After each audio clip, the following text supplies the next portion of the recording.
Since the rabbit and rat are both mammals, and we can see that because of the hair, it's tetrapod, we're going to assume it has mammary glands, in phylum Vertebrata, shows civilization, uh, bilateral symmetry, all those things. We're going to assume that first with the digestive system, that ingestion takes place in the mouth, digestion or chemical digestion takes place in the stomach. Small and large intestines. Um, Absorption takes place in the small and large intestines, and excretion takes place in the anus, just like the rat. For the circulatory system, we're going to assume that the rabbit also has a four-chambered heart because if it's a mammal, it's going to be endothermic, so that it pumps blood through those chambers to the lungs to get oxygenated and then to the body and through those capillaries and then back to the heart through veins. It leaves the heart through arteries. And then for the reproductive systems, we're going to assume that the rabbit is going to have male and female reproductive systems of testes and ovaries, as well as a uterus, because it's going to have internal fertilization because it's a mammal. So for the digestive systems of the animals here, we have the perch, squid, crayfish, and earthworm. I'm going to talk specifically about. They all have complete digestive systems. They all have a place for ingestion and a place for excretion. So the perch has a mouth for ingestion, the stomach for digestion, the small intestine and large intestine for absorption, and the anus for excretion. It also has the liver that filters out wastes and everything that it ingests, and the esophagus, of course, connecting from the mouth to the stomach. The squid is also going to have these same things. However, there's no differentiation between the large and small intestine. It's just intestines. They're leading to, of course, the rectum and anus where it leaves. The crayfish is going to have also just intestine. It's going to have an esophagus, a mouth. However, mechanical digestion takes place within this cardiac stomach right here instead of where the food is ingested, which is a little different.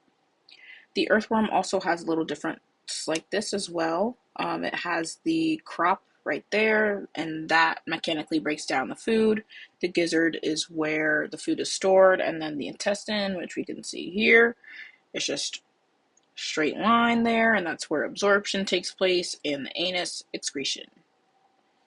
So the circulatory systems, the perch is going to have the perch, squid, crayfish, and the earthworm all have single circulation because they are ectotherms. They don't regulate their own body temperature, so they don't need to expel energy. They can efficiently disperse blood with single circulation. So the heart's going to pump that blood. With the perch, squid, and crayfish, the blood is pumped to the gills to get oxygenated, and then to the body. And the earthworm, we can see the brachial arches here. These is the heart. So it's a little different. And then we have the dorsal and ventral veins that carry the blood and circulate the blood. For the respiratory systems, you already kind of talked about the gills here and the heart pumping the blood to the gills for each of these aquatic animals, the perch, squid, and crayfish, and that's how the capillaries on the gills sweep the water, and that's how oxygen is brought into the body. But the earthworm uses diffusion because it's smaller, but it needs to stay moist. If it's not moist, then it's not able to take out that oxygen, which means it will not live. So The reproductive systems of all of these animals are very different. The perch, squid, and crayfish, as well as the earthworm, well, all of them lay eggs. All of the females lay eggs. However, the earthworms are hermaphroditic, so that means they have both female and male parts, so they lay eggs as well as produce sperm. But for the other animals, the females are going to produce eggs, the males are going to produce sperm. The perches and squid do not protect their young at all. So when they lay those eggs, they kind of just leave them. For the perches, the squid, crayfish, and earthworms, they all use external fertilization. So fertilization happens outside the body.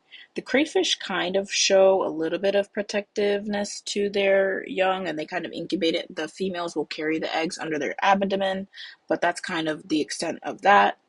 The rats have internal fertilization, and they carry their young. So that helps them with it, being in that environment of having to regulate their water loss, being out in the sun. So they don't have water to protect their young, so they have to carry them, which takes more energy. So they can't have as many uh, eggs as the perches, squid, crayfish, and earthworm. And then we can see why the ectotherm's physiology would not be able to fit within an endotherm's, because endotherms regulate their body temperature. They maintain homeostasis despite their outward environment, and that takes a lot of energy. So if we put a single circulation system within an endotherm, that would not produce enough energy for that animal to be able to maintain their internal homeostasis, and then they would die. The single circulation is very efficient and quick. Uh, if you're an ectotherm, because you don't need to expel as much energy trying to maintain anything, you're just going with the flow of your environment. And that is why that means low metabolic needs, and double circulation means high. So if you put single into endotherm, it just won't work. All right.